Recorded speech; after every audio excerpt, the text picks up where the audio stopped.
Hey, what's up, everybody? Happy Monday. We are starting our new unit today. So it is going to be the Constitutional Convention. So this follows the Articles of Confederation, our first constitution. They're going to end up getting rid of it at this convention, and it's going to be what we have as the U.S. Constitution today, our governing document that we live by today. All right.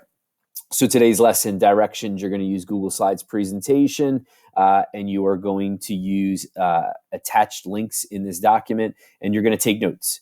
So there's questions to answer. There is facts to list, so like listing characteristics of the delegates.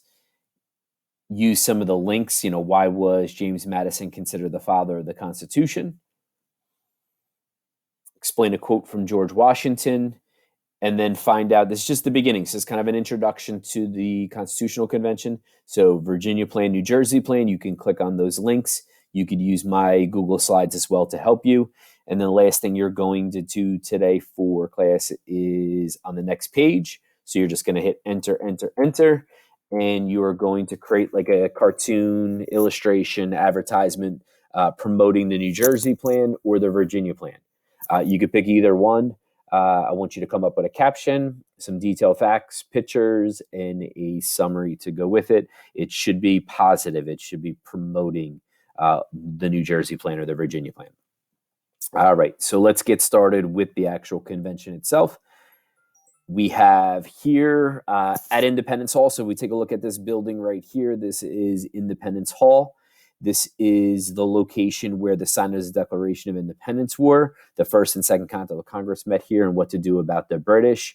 They're going to come back 11 years later from signing the document in 1787 in this very same building, and they are going to debate and then eventually create a new constitution. You see here a picture of me with George Washington. So George Washington is going to be nominated as the president of the convention. So he's going to oversee everything that's going on. And of course, why would they pick George Washington? Well, of course, his military background as general and helping win the American Revolution. He's probably the most popular figure and the most looked up to and respected person living in the United States at this time. So it makes sense for him to be the guy to oversee what's going on. Take a look at the convention. So this is pictures taken from the Constitutional Center today or recently. And this is Signers Hall. They have an area where they have different statues of people that were there at the convention. There's 42 statues in all. And it's a pretty cool setup if you haven't been there. All right, some background information. So May 25th is when the convention is official, where they have enough delegates there to begin, and it's going to go all the way to September 17th, 1787. So all through the summer and into September, they're going to be meeting and debating and discussing. And as far as location, so where are we? As I said, we're in Philadelphia. The Independence Hall, which is also known as the Pennsylvania State House. This convention, now we call it the Constitutional Convention. At the time, it was the Philadelphia Convention, and 55 delegates from 12 states are going to show up. Rhode Island doesn't send anyone for the entire convention. And the plan is originally to just revise the Articles of Confederation, but right away they realized that they need to write a whole new document. So what's going on? We got to think time period. So Articles of Confederation was our last unit. We ended on Friday. And basically, we saw all the weaknesses, we saw all the problems.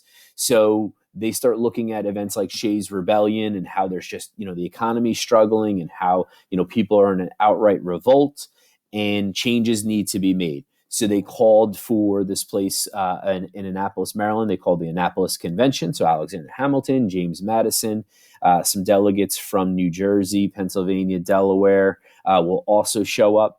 And only those 5 states, but it kind of gets things going. So they basically meet in 1786 at this convention in Annapolis, Maryland, and they start talking about what can we do to change the Articles of Confederation.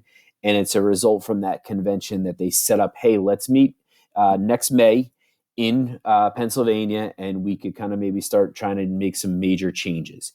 Now, the goal was to amend the Articles of Confederation, so make some changes. If you remember how that document was, you needed all 13 states to agree to changes. But they decide at this convention, right at the very beginning almost, that they're going to write a whole new document.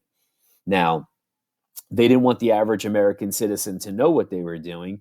So they all took an oath of secrecy not to talk about what they were doing at the convention. And because they worried about, like, people saying, oh, our government doesn't have laws, or they're making changes, it could lead to complete anarchy and chaos. What's going on there? So nobody outside of the people at the convention really knew what was going on. Everyone else thought, the rest of the public thought, that they were going there and they were revising the Articles of Confederation. But of course, through time, we're going to see that they create a whole new document. And the amazing thing is that document is still used today by us, and it's only been altered. It's only been amended 27 times since 1787, which is pretty remarkable. All right, so some well-known delegates in attendance: Patrick Henry, Richard Henry Lee. Patrick Henry doesn't show up. He doesn't trust what's happening. He doesn't believe in a strong federal government. He is really opposed to what they possibly could be doing at the convention, so he doesn't come. And famous quote that he says is, "I smell a rat," talking about the delegates, and not trusting what they were doing. Something was fishy. Something was up. Richard Henry Lee. So Lee's resolution to break away from the British for the American Revolution. He's not going to show up either. John Adams and Thomas Jefferson are both serving our government overseas, so they're not. Everyone always thinks, oh, John Adams and Thomas Jefferson had to be there, but they are both not there. Both of them are going to be ambassadors to countries overseas, working out things with those countries. All right, delegates that are in attendance. So these are the people that are here. Some major players: George Washington, as I said; James Madison, known as the father of the Constitution; Benjamin Franklin, again the oldest member, and he's going to argue for supporting the new Constitution. He's 81 years old. William Patterson, writing the New Jersey plan for smaller states. Roger Sherman, we're going to see the Connecticut plan, and what we call the Great Compromise of this. What are some characteristics of the delegates? You guys can read that on your own. And the Virginia plan that we see, here's a little bit of detail. So read my slides and click on the links and find out a little bit more. It gives you like specific characteristics about the Virginia plan itself.